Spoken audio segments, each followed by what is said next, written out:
আপামর জনসাধারণ ও সহযোদ্ধারা, আমরা শুনেছি বাংলার সেই নকশাদ বাহিনী ফেসিবাদের কোন অনুসারীরাকে আবার বাংলাদেশে এসে আবার সেই আগুন সন্ত্রাস চালাবে।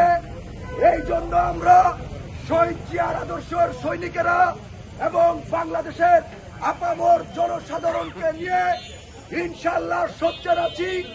আমরা আশাবাদী আছে আগামী ফেব্রুয়ারিতে নির্বাচন হবে এবং সেই নির্বাচনের মাধ্যমে দেশনেত্রী বেগম খালেদা জিয়া ও তারুণ্যের অহংকার বাংলাদেশ জাতীয়তাবাদী দল বিএনপির ভারপ্রাপ্ত চেয়ারম্যান জনাব তারেক রহমান এই দেশে বিএনপি সরকার প্রতিষ্ঠা করবে।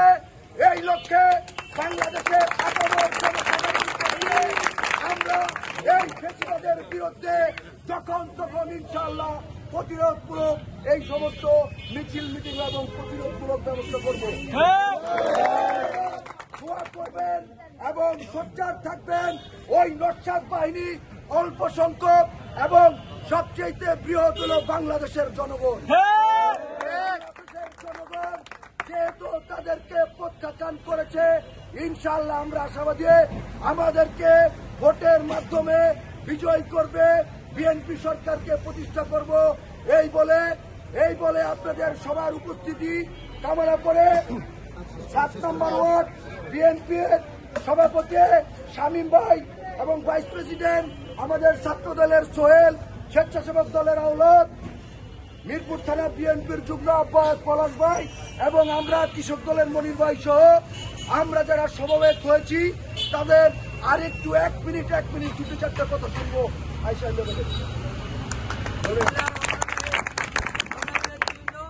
অল্প সময়ের নোটিশে আপনারা স্বতঃস্ফূর্তভাবে অংশগ্রহণ করেছেন, এই জন্য 7 নম্বর ওয়ার্ড বিএনপির পক্ষ থেকে সবাইকে ধন্যবাদ ও শুভেচ্ছা। আসসালামু আলাইকুম। বিসমিল্লাহির রহমানির রহিম।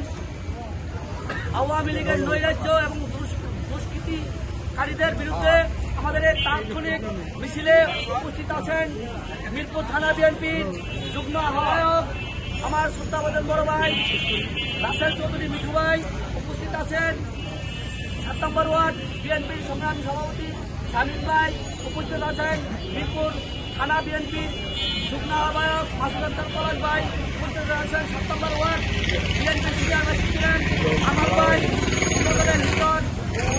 মিরপুর থানা ছাত্র দলের সাবেক সভাপতি সোহেল, কৃষক দলের পারভেজ সহ আসার জন্য ধন্যবাদ। কথা একটাই, তারেক রহমান শান্তিপ্রিয় মানুষ, আমরা তার কর্মী, আমরাও শান্তিপ্রিয় মানুষ। কিন্তু এই শান্তির মধ্যে যদি এই শান্তি বিনষ্ট করার চেষ্টা কেউ করে তাদের পরিণতি ইনশাআল্লাহ আমরা ভয়াবহ করে দিব। বউ বাচ্চা এই দেশে থাকে, আপনারা ওপারে বসে এখানে বিশৃঙ্খলা করবেন, আপনাদের বউ বাচ্চা কিন্তু এই দেশে অবস্থান করে। সুতরাং সাবধান। আমাদের নেতা তারেক রহমান শান্তিপ্রিয়, আমরাও শান্তিপ্রিয়।